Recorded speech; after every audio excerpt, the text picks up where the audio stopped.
Listen very closely sign to what she is saying. A stamped signature or a typed up signature is considered sign under the UCC. So when you get a letter in the mail and it has no signature, or it just have a stamped signature, then it is considered sign. The UCC is very, very important for people to learn about what's going on with their lives, because we are on the contract law, no other law. There is no law at all.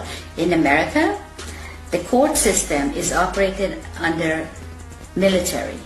When you walk into a courtroom, I don't care which courtroom, if it's a higher court or a lower court, they're under the military.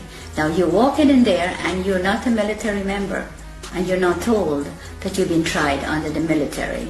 If you mention the Constitution, the judge says it does not apply in my courtroom. But you don't know what he's saying, because you don't know what they're doing to you when you're there. And all of that language is designed to confuse the hell out of you. Yes, it's designed under the UCC, and they know.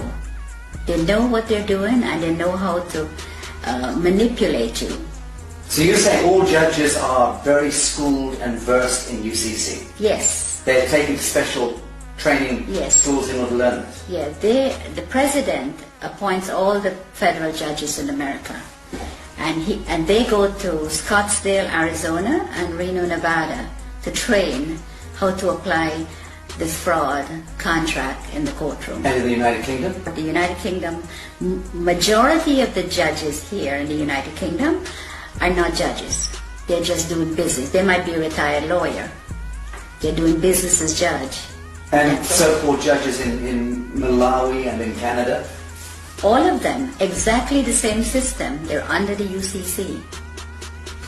Okay, try to go and discover your own birth bond, let's call it that, and you try to discover the true value. How does one go about doing that?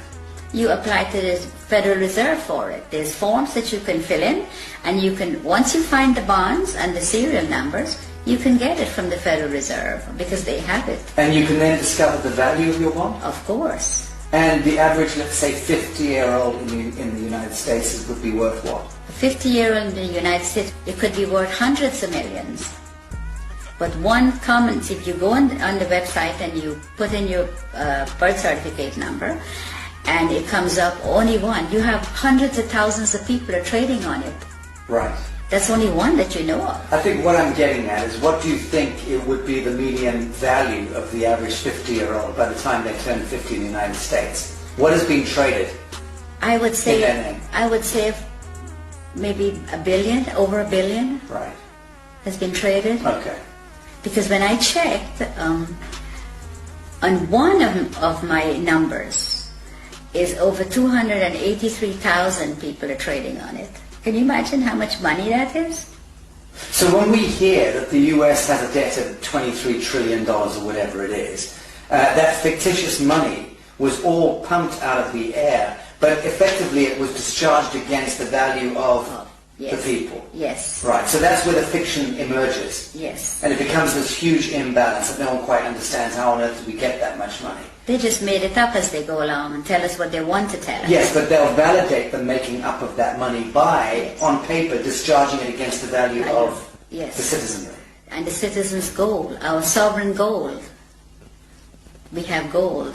For every pound that if you weigh 8 pounds at birth, you have 8 pounds of gold set aside for you. Assigned to you by whom? By the Crown.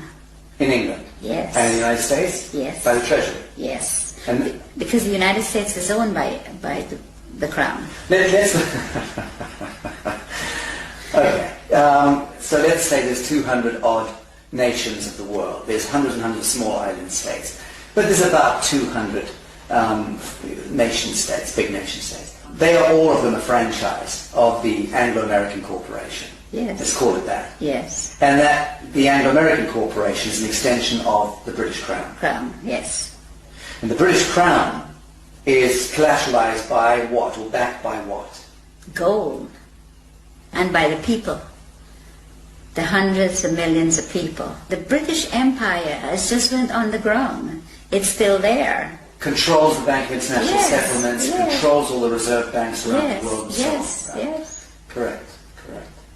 So at what point do you believe the world sees through this grotesque fiction and then addresses the source code and then writes it? I think if people get to know what the UCC and the contract law does, and your straw man is your main problem. Once you can control your straw man, and it is yours and not theirs anymore, then you're in the right This is path. beautiful what you just said. You're talking about reclaiming the fiction that was established, Yes. the false light.